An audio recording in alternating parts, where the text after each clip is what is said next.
Well, Sid Sibo, welcome to the Rocky Mountain Writer Podcast. I'm so excited to be here. Great to have you on. Why don't you tell us initially where we are catching you? Where do you live?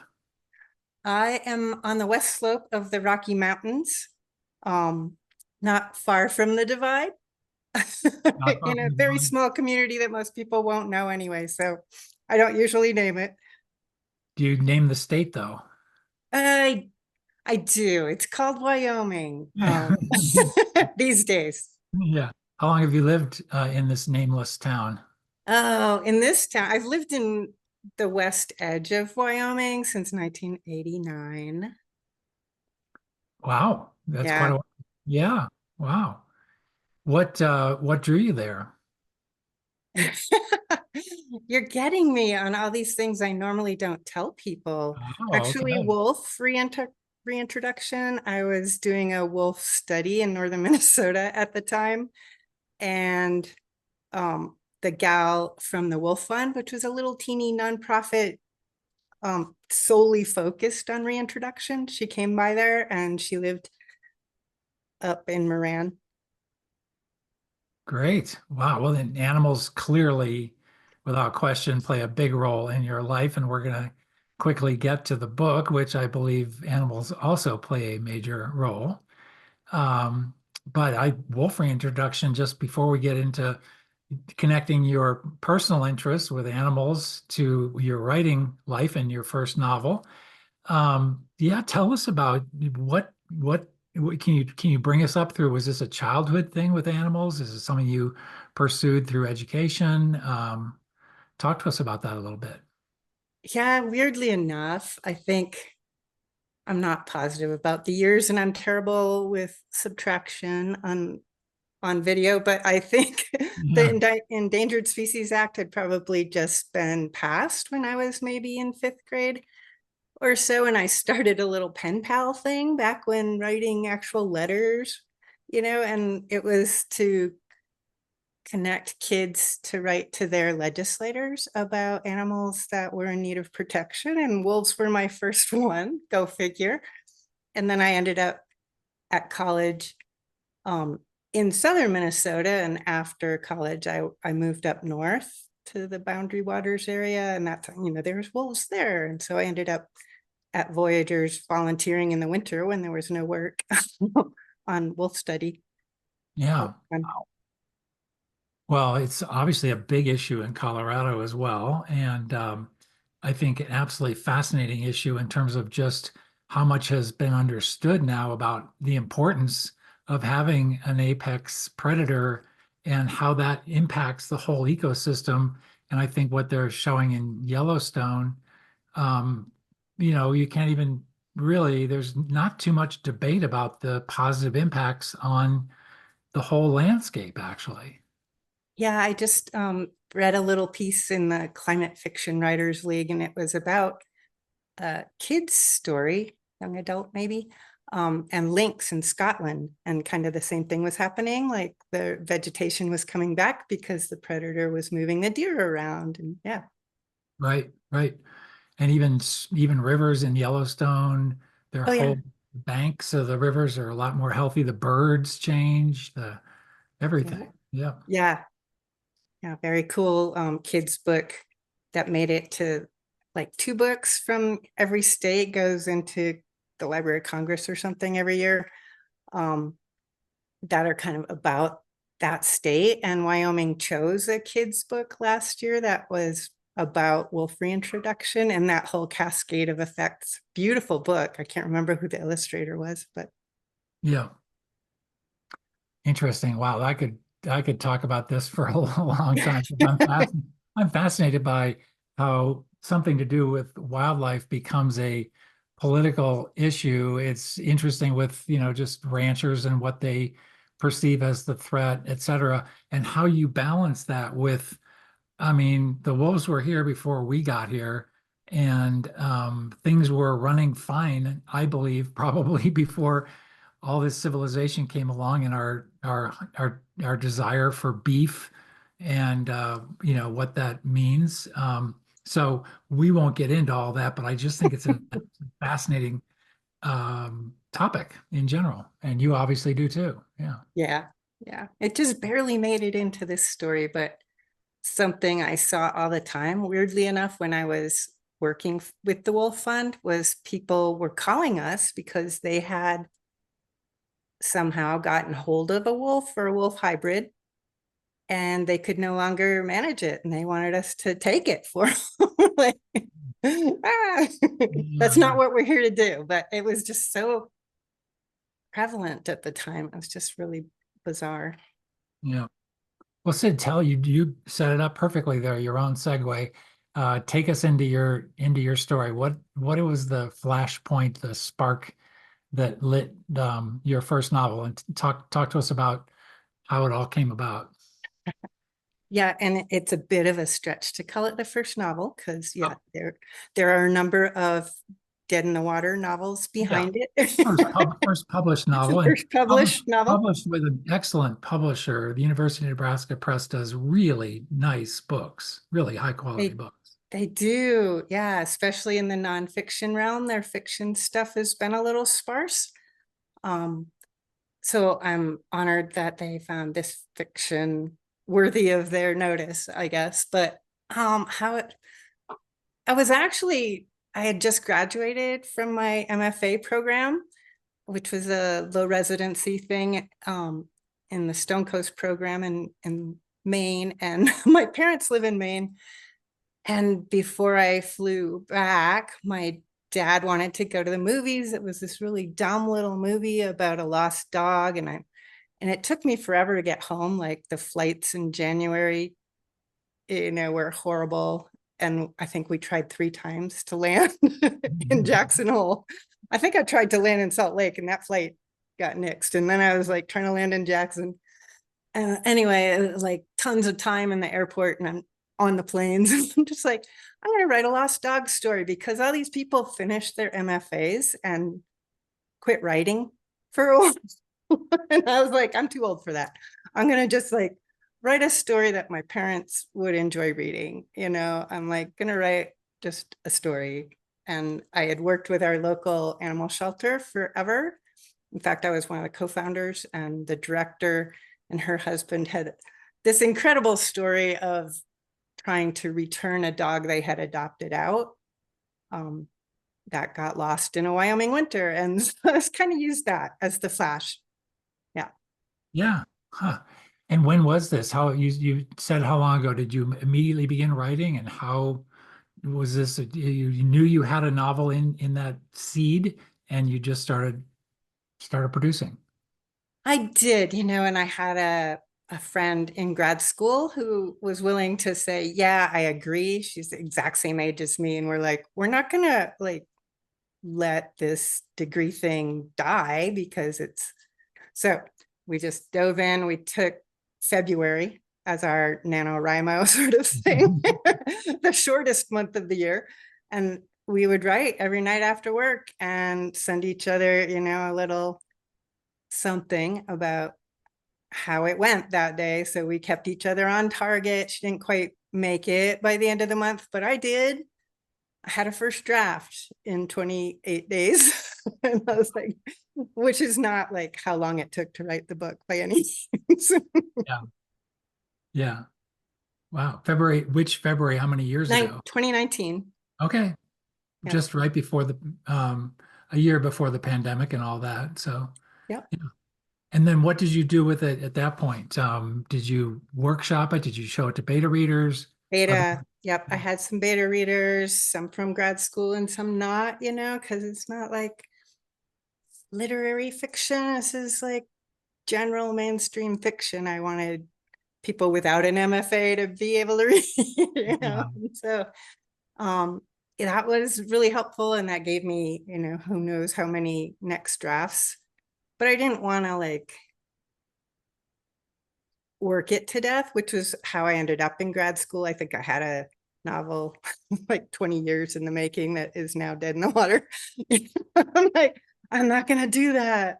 So I was like, it is what it is. And I started querying agents and I got through, I have counted them as 60 some agents with, Sounds about right. no interest. And another friend of mine, this post Stone Coast writing group, a couple of folks had gone to the AWP conference that year and came back with a list of university publishers that I worked my way through and found not an agent, found some, you can submit, most of them take full manuscripts. So I sent it, and I found someone at University of Nebraska, weirdly enough, who also volunteers at her local Omaha animal shelter. Wow. She's like, Wow. I'm interested. Yeah.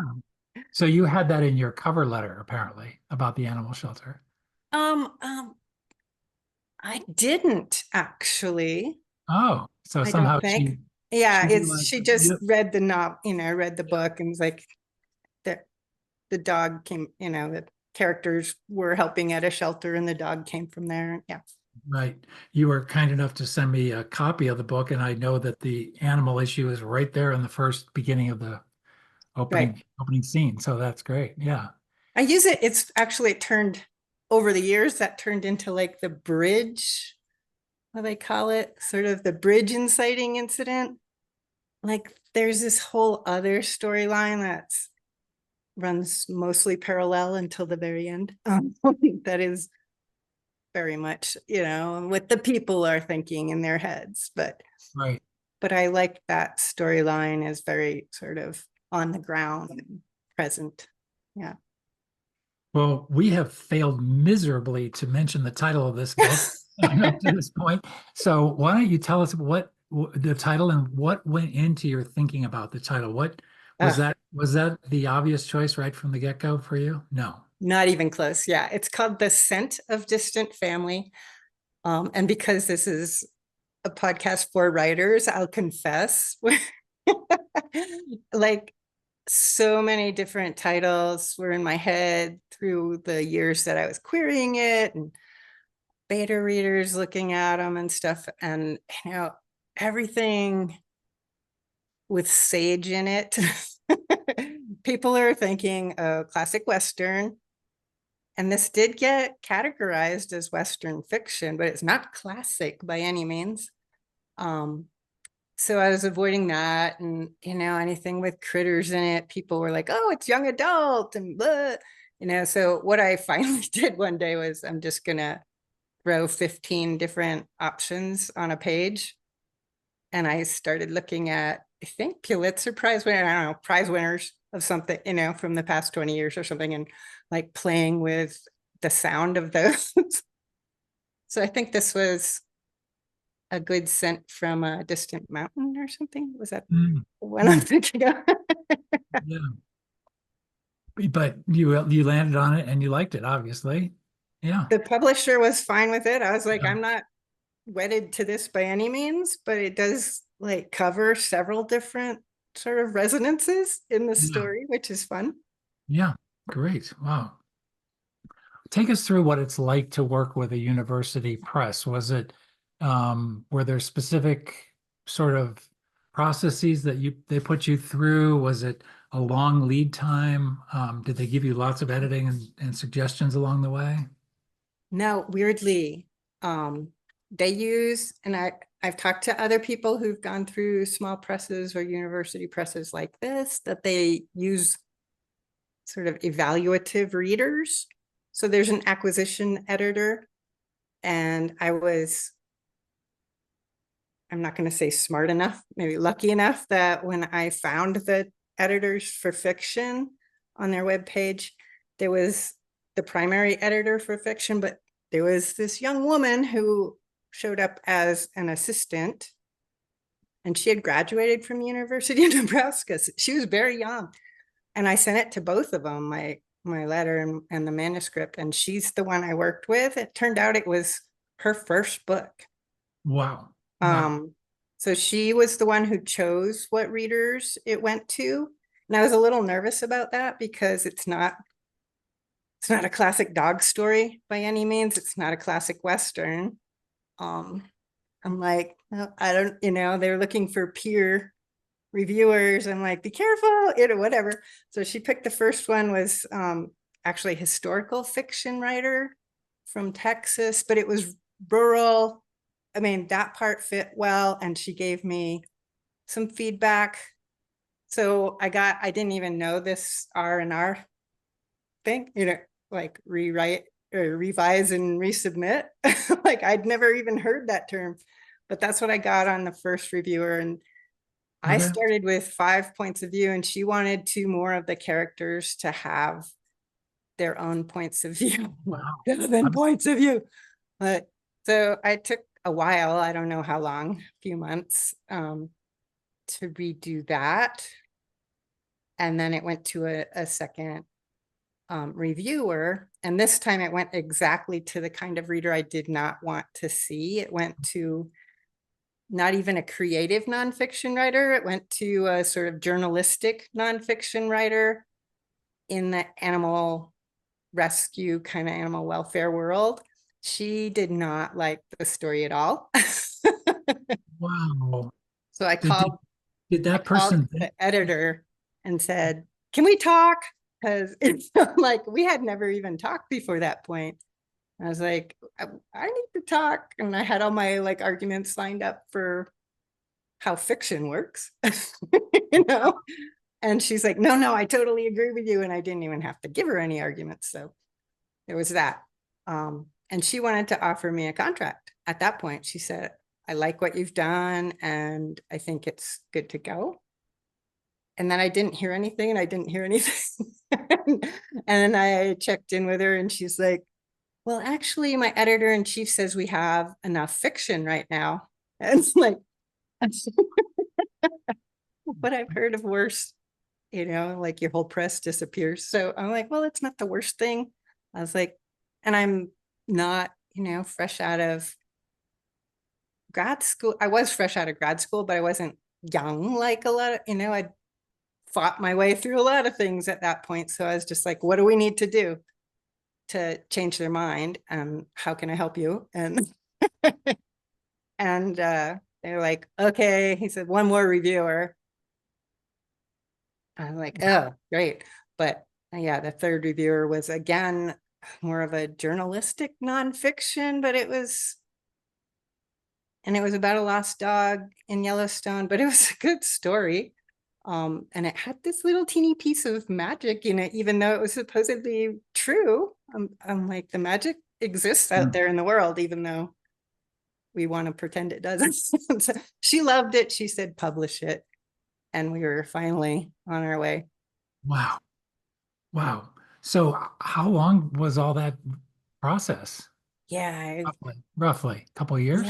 I'm not even sure. I mean, I know once the editor-in-chief was on board, then it was probably a full year almost Yeah. Wow. before all of the Wow. pieces came together. I joined the Authors Guild because they have free legal support.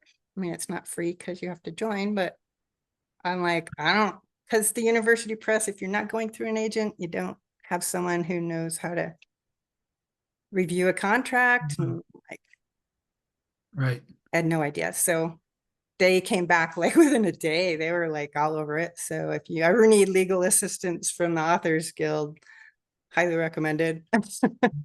Good tip. Really good tip. Wow, quite the process. I have read another University of Nebraska novel, Aaron Flanagan's Deer Season, which I thought was excellent. And I got to know Erin, met her at a mystery writers conference, and she is just a blast, But I know that their process is a little bit different than a straight up publisher in terms of that reviewing. Yeah. Yeah. Like my acquisitions editor never gave me feedback. 0. Yeah. The copy editor, on the other hand, which I did not expect, I thought they were just going to be doing style points. She caught some things, and we had some good discussion back and forth on copy edit.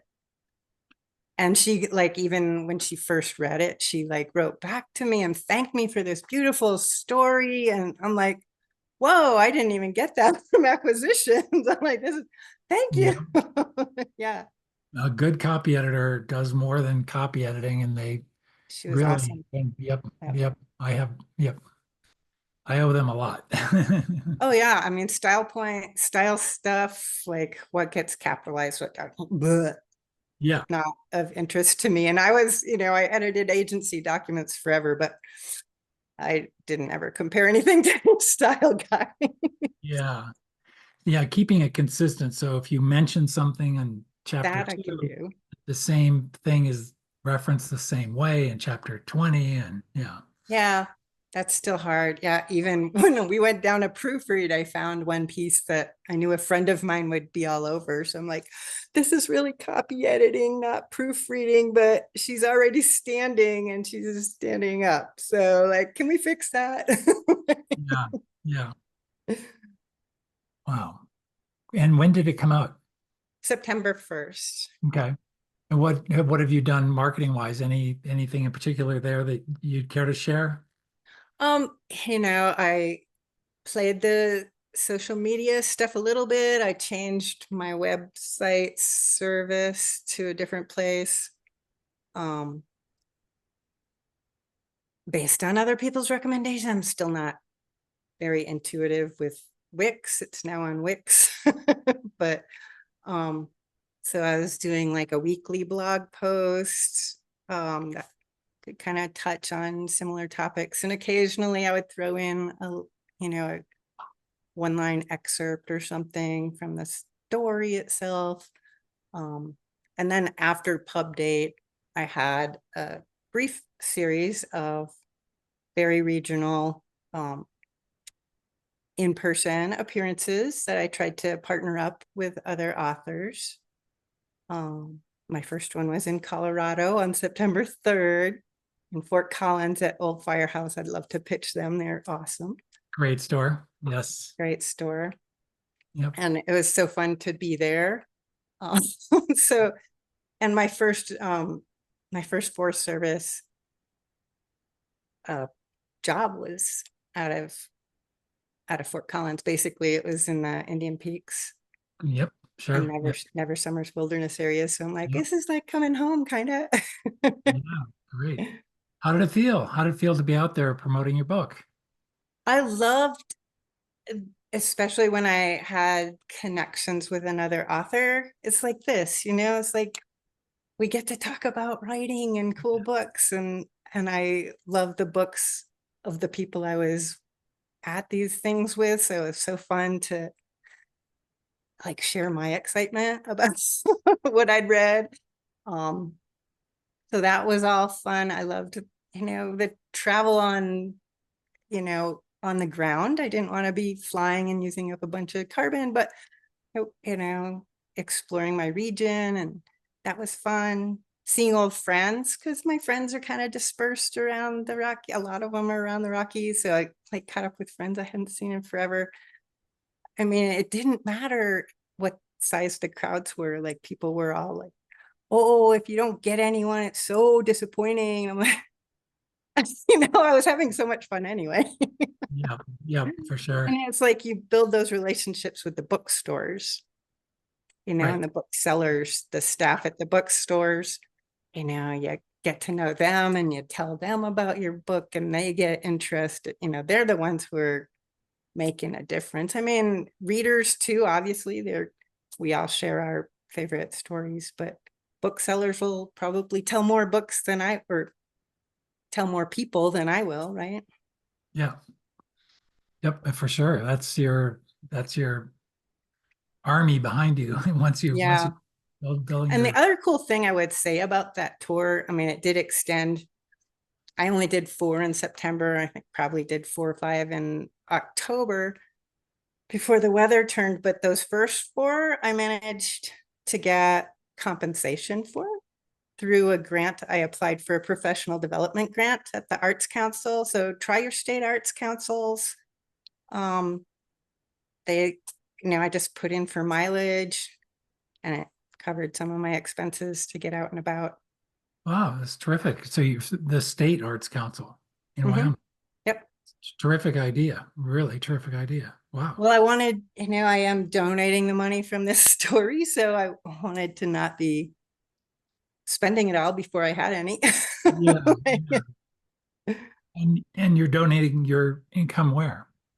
Animal welfare organizations, it'll depend how much money actually comes in, but my Yeah. first instinct is to go with an umbrella organization I know of that will send money out to places in need. And that's mostly for um, companion animals, although they do also do wildlife rehab. But if I get more money, I'd also do a little bit of wildlife habitat support, I think, Mhm, with some mhm. different organizations. Oh, great. Terrific.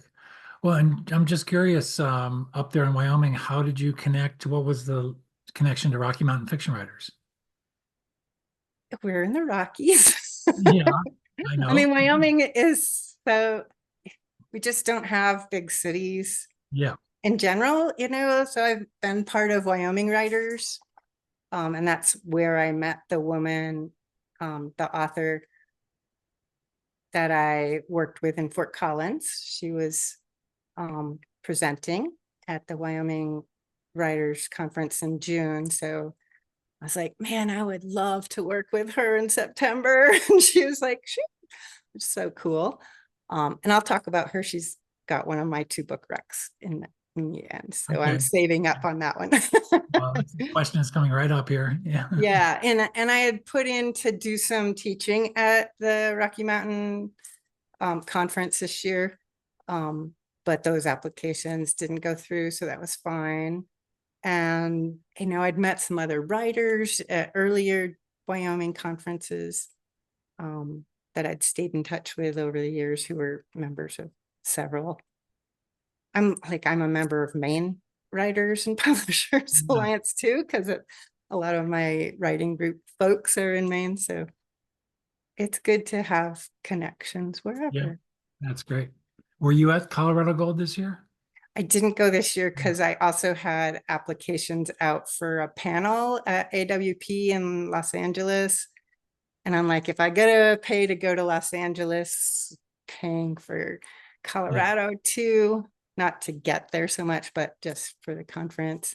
Right. I ended up not chickened out. Then, of course, Los Angeles didn't come through either.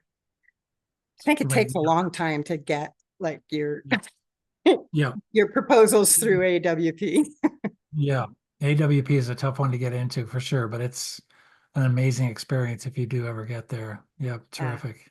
Well, and the folks I reached out to be on the panel, I'm hoping those people stay connected. I mean, they're fabulous writers and they're all very much yes, not like, oh, I'm so busy. They were like, yeah, this is a cool idea. I want to do this. I'm like, those are people you want to stay in touch with.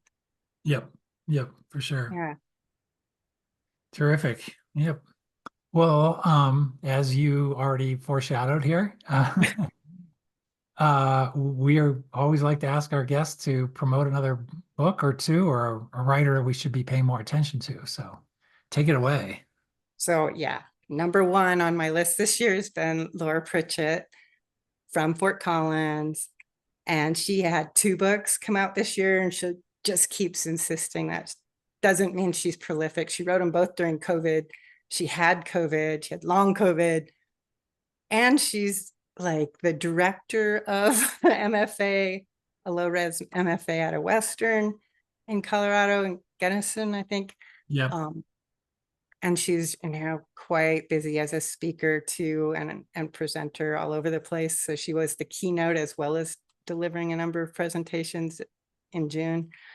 But yeah, my favorite is the first one that came out this year. It came from Torrey House Press, which is about wildlands and communities. And she wrote this very, very cool community book called Playing with Wildfire in a Colorado community in 2020 or 21 when the fires were raging and everyone's got COVID and it's just chaos. And it was such an interesting book. And she, in our conversation that night in Fort Collins, I think she felt like because it's kind of experimentally formatted, she felt like it was too MFA-ish for general readers. I'm like, it's super accessible, it's super fun. all of those structural things she does that aren't just a standard narrative are so easy to get into, and some of them are hilarious, and the characters are so fun. I'm like, playing with wildfire, get it, so cool. Yeah. Yeah. Great. Yeah, she's really a fine writer, and she's got such a strong track record as a writing teacher as well. Yep. Yeah, and such a incredible human being. Yep. Very cool person. Terrific recommendation. Excellent. Well, before we kind of wrap up here, is another novel in the works then? Oh, of course. Yeah. Yeah, I'm working on one from Minnesota because I did live up in northern Minnesota. Similar remote country, it's just a different landscape, much more water, right? So it's more of a water story and a pipeline, environmental injustice kind of story.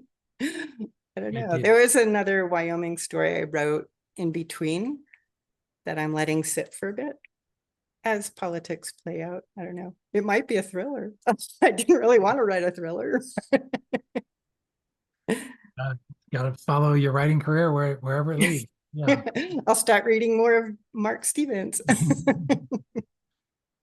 Well, Sid Sibo, thank you so much for your time today on the podcast. We really appreciate it and wish you well. Maybe the next round of workshop proposals will lead you to Colorado Gold next fall. Or I won't have other things in the way. So yeah, I'll be more able to show up. That'll be fun. Yeah. Yeah. Well, good luck with everything. Thank you so much and enjoy your holiday season. Thank you. Okay, take care.